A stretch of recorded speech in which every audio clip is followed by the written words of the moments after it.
अस्सलामुअलैकुम फ्रेंड्स मैं शेख फरहान और आप दोस्तों को वेलकम करता हूं अपने यूट्यूब चैनल और फेसबुक पेज SH एवरी में। फ्रेंड्स आज इस वीडियो में आप दोस्तों को एक ऐसी जो है वो परेशानी वाली चीज़ के मुतालिक इन्फॉर्म करने वाला हूं जो कि अक्सर न्यू फैंसियर्स के साथ जो है वो लाजमी पेश आती है। वो फ्रेंड क्या परेशानी है वो ये कि हम लोग देखते हैं जब नए नए फैंसियर्स इस फील्ड में आते हैं तो बेचारे एक दिन जो है वो अपने बर्ड्स के पास जाते हैं, उनको दाना पानी करते हैं, उनको देखते हैं, वो माशाल्लाह सारे एक्टिव होते हैं। लेकिन फिर अगले दिन या शाम को जैसे ही वो अपने शेड में वापस जाते हैं तो देखते हैं कोई एक आध बर्ड जो है वो मरा पड़ा होता है। तो उनको समझ नहीं आती कि उसके मरने की आखिर वजह क्या थी, क्यों वो बर्ड एकदम से जो है वो एक्सपायर हो गया। तो इसी टॉपिक के मुतालिक जो है आप दोस्तों के साथ वीडियो बना के लाया हूँ कि आपको समझ लग सके कि आपका बर्ड अचानक से एक्सपायर कैसे हो जाता है। तो अगर वीडियो आपको एंड तक पसंद आए तो इसको लाजमी लाइक कीजिएगा और चैनल को भी लाजमी सब्सक्राइब कर लीजिएगा ताकि आप दोस्तों के साथ इसी किस्म की इन्फॉर्मेटिव वीडियोस मैं लाता रहूं और आप लोग सीखते रहो। तो सब्सक्राइब करने के बाद बेल के आइकन को भी लाजमी प्रेस कर लीजिएगा। अच्छा फ्रेंड, वीडियो की तरफ चलते हैं। अच्छा, एक चीज़ आप दोस्तों ने लाजमी अपने जहन में रखनी है, जितने भी न्यू फैंसियर्स हैं ख़ास तौर पे मैं उनके साथ डिस्कस करने वाला हूँ। जो एक्सपीरियंस वाले फैंसियर्स हैं वो तो अक्सर यही सोचेंगे कि जी हमें तो सब कुछ पता चल गया और शायद वो वीडियो को छोड़ के स्किप भी कर जाएं। तो लेकिन मेरा मशवरा है कि वो वीडियो को लाजमी एंड तक देखें, क्योंकि इंसान सारी ज़िंदगी सीखता रहता है। कभी कोई टिप कहीं से मिल जाती है, कोई कहीं से मिल जाती है। चलें वीडियो की तरफ चलते हैं। अच्छा फ्रेंड, एक चीज़ आपने ज़हन में रखनी है कि जब भी आप अपने शेड में जाते हो तो आपने अपने बर्ड्स को दाना डालना है, पानी डालना है, सॉफ्ट फूड डालना है, तो आपने बड़ी क्लोजली ऑब्ज़र्व करना है। क्लोजली ऑब्ज़र्व करने से आपने एक चीज़ ज़रूर आप नोट करेंगे कि जिस बर्ड की एक डिफरेंट सी एक्टिविटी होगी या जो बर्ड बीमार होगा या जो बर्ड एक्सपायर होने के करीब होगा उसकी एक्टिविटी बिल्कुल एक डिफरेंट टाइप की होगी। बीमार बर्ड के मुतल्लिक किस तरह हम पहचान सकते हैं सिर्फ देख के, इसके मुतल्लिक अपने चैनल पे एक मैं बहुत जामे किस्म की वीडियो बना के अपलोड कर चुका हूँ। आप उस वीडियो को लाजमी देखिएगा। आप सिर्फ देखने से अपने बर्ड्स को बड़े आराम से पहचान सकते हैं कि आपका ये बर्ड बीमार है या नहीं है, उस वीडियो को देखने के बाद। तो उस वीडियो को लाजमी जाके देखिएगा। अच्छा फ्रेंड, आपने अपने बर्ड्स को क्लोजली ऑब्ज़र्व करना है कि क्या आपका बर्ड, जैसा कि मैंने अलामतें बताई हैं बीमार बर्ड के मुतालिक, उन अलामतों में से किसी अलामत के ऊपर पूरा तो नहीं उतर रहा। अगर आपका बर्ड किसी अलामत के ऊपर पूरा उतर रहा है तो आपने फौरी तौर पे उस बर्ड को पकड़ के अपने हाथ में चेक करना है। जैसे ही आप उसको अपने हाथ में चेक करोगे तो आपको अंदाज़ा हो जाएगा कि क्या आपका बर्ड वाकई बीमार है। मज़ीद तफसील आप उस वीडियो में देख लोगे, लेकिन मुख्तसर आपको बताने लगूँ कि आपने चेक करना है कि आपके बर्ड्स की ये जो सीप वाली हड्डी है या सामने सीने की हड्डी जो है, इसको कील बोन भी कहते हैं, ये हड्डी कहीं इस तरह तिरछी तो नहीं हो चुकी, साइडों का ये गोश्त है ये कम तो नहीं हो चुका। अगर ऐसा है तो आपने फौरी तौर पे बर्ड की दो चीज़ें लाजमी नोट करनी है। एक, उसको उल्टा करके उसके देखने बीट वाली जगह के गिर्द वो जगह गंदी तो नहीं हुई, वहाँ पे पोटियों के निशान तो मौजूद नहीं है। अगर ऐसा है तो इसका मतलब है आपका बर्ड जो है वो उसको पेचस लगे हुए हैं और उसको डायरिया की शिकायत है।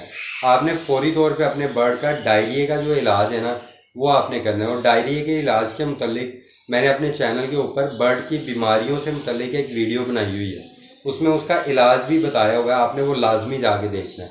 वहाँ से आपने वो डायरिया का इलाज लेना है और अपने बर्ड का फ़ौरन इलाज स्टार्ट करना है। और इंशाल्लाह उस वीडियो को देखने के बाद आप इलाज करेंगे तो आपका बर्ड 2 दिन के अंदर माशाल्लाह दोबारा फिट हो जाएगा। अच्छा, पहला तो ये डायरिया की रीज़न हो सकती है। सेकंड रीज़न जो हो सकती है फ्रेंड वो ये हो सकती है कि आपका बर्ड जो है वो उसको कोई बुखार वगैरह हो सकता है। बुखार चेक करने के लिए आपने बर्ड के पंजों को हाथ में ऐसे पकड़ के चेक करना है। अगर आपको पंजे एक्स्ट्रा गर्म फील हो तो इसका मतलब है आपका बर्ड जो है वो बुखार में है। तो आपने उसके मुतल्लिक भी उसी बीमारियों से मुतल्लिक वीडियो से जो है उसका इलाज लेना है और अपने बर्ड्स का इलाज स्टार्ट करना है। इंशाल्लाह आपका बर्ड 1 दिन के अंदर जो है उस इलाज के ज़रिए फौरी तौर पे ठीक हो जाएगा। और थोड़ी सी सर्च कर लिया करें, आपका ही फ़ायदा। अगर आपका बर्ड बच जाएगा तो आप नुकसान से बचेंगे। हमने तो अल्लाह का शुक्र है कि वो वीडियोस बना के अपलोड कर दी हुई हैं, आप दोस्तों के भले के लिए की हुई हैं, तो उन वीडियो को लाजमी जाके देखा करें जो आपको मेंशन करते हैं। अच्छा, दूसरी ये प्रॉब्लम हो सकती है कि वो बीमार हो सकता है, ठीक है। अगर इन दोनों में से कोई प्रॉब्लम नहीं है तो तीसरा आपने चेक करना है कि उसको किसी ने मारा तो नहीं हुआ, कोई चोट तो नहीं है उसके पाँव पे, पर पे, सर पे, किसी जगह पे चोट तो नहीं है। अगर ऐसा कोई मामला है तो उसके मतलब भी वीडियो में से ही आपको, उसी एक वीडियो में से आपको काफ़ी चीज़ें मिलती जाएंगी। आपने उनको जो है वो नोट करना है। वो नोट करने के बाद आपने उसका इलाज करना है। अगर चोट लगी हुई है तो इंशाल्लाह आपका बर्ड 2-3 दिन के अंदर जो है वो रिकवर कर लेगा। और अब इनमें से जो भी आप समझते हैं कि ये प्रॉब्लम है और उसका इलाज आप फौरी तौर पे करते हैं, तो उस इलाज के साथ साथ आपने एक एक्स्ट्रा जो है वो चीज़ आपने साथ ऐड करनी है, जो कि मेरे ख्याल से आपके लिए बड़ी फ़ायदेमंद और कारआमद होगी। वो एक्स्ट्रा चीज़ आपके बर्ड्स की सीप बोन को भी और ये कील बोन जिसको कहते हैं उसको भी फौरी तौर पे ठीक करना शुरू कर देगी। वो है कि आपने अपने बर्ड्स को वाइडालिन एम का, वाइडालिन एल का, एम तो नहीं मिल रहा, वाइडालिन एल का सिरप जो है वो आपने अपने बर्ड को सुबह शाम 2-2 ड्रॉप्स डायरेक्टली उसकी चोंच में टपकाने हैं। सुबह शाम 2-2 ड्रॉप्स डायरेक्टली उसकी चोंच में टपकाने हैं।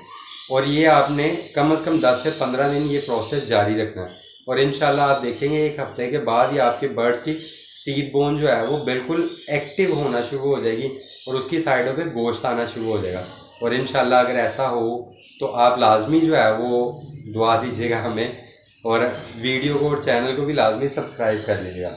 तो उम्मीद करता हूँ कि आप इन सारी चीज़ों को चेक कर लेंगे तो आपका बर्ड जो कि अचानक एक्सपायर हुआ आपको फील होता है, वो अचानक एक्सपायर नहीं होगा और आप उसके एक्सपायर होने से पहले ही उसको बचाने के लिए कुछ ना कुछ जो है वो जुगाड़ कर लेंगे। लेकिन इन सारी बातों के बाद एक बात आपने याद रखनी है, अगर अल्लाह की तरफ से उसकी ज़िंदगी इतनी ही लिखी है तो आप उसको बचा नहीं सकते। इस बात को 100% अपने ईमान का समझ लें कि लाजमी हिस्सा बना लें। अगर अल्लाह की तरफ से उसकी ज़िंदगी इतनी लिखी है तो आप उसको बचा नहीं सकेंगे, चाहे आप दुनिया का कोई भी डॉक्टर, कोई भी मेडिसिन यूज़ कर लें। तो उम्मीद करता हूँ आपको वीडियो अच्छी लगी होगी। वीडियो अच्छी लगी है तो इसे लाजमी लाइक कीजिएगा और चैनल को भी सब्सक्राइब कर लें अगर आपको मेरी बातें अच्छी लग रही हैं तो। अक्सर दोस्त वीडियो देखते हैं लेकिन चैनल सब्सक्राइब नहीं करते, पता नहीं दुश्मनी है मेरे साथ। तो चैनल को भी लाजमी सब्सक्राइब कर लें और साथ मौजूद बेल के आइकन को प्रेस करके ऑल पे पुश कर लीजिएगा। शुक्रिया, अल्लाह हाफिज़।